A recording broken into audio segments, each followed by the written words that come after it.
Today we have a 2010 Chevy Malibu with the 2.4 liter 4-cylinder engine. We'll be replacing the thermostat. Very simple job, takes about 10 minutes. It's located right here on the rear of this engine, the left side of the engine bay, aka the driver's side.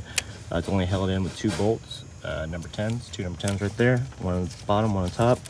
Now they want you to remove all these hoses out the way, but let's see if I'm able just to get a number 10 in there and just pull the thermostat out without removing any of these hoses. So two number 10s, let's get those on. Now one thing I will say I did before getting to that 10 is I pretty much just rotated the clamp over because this part was blocking this bolt.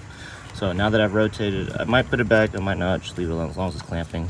I'm gonna go ahead and remove those bolts.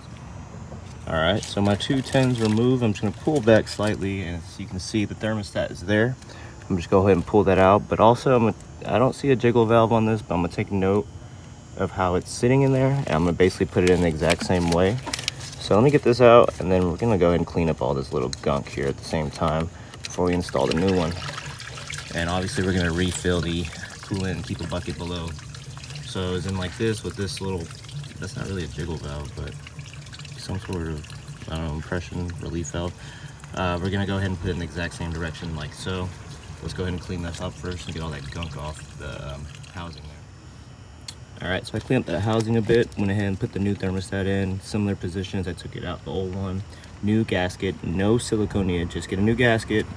It's very annoying, people put silicone all over the place and then you gotta clean up the whole housing when you replace it again.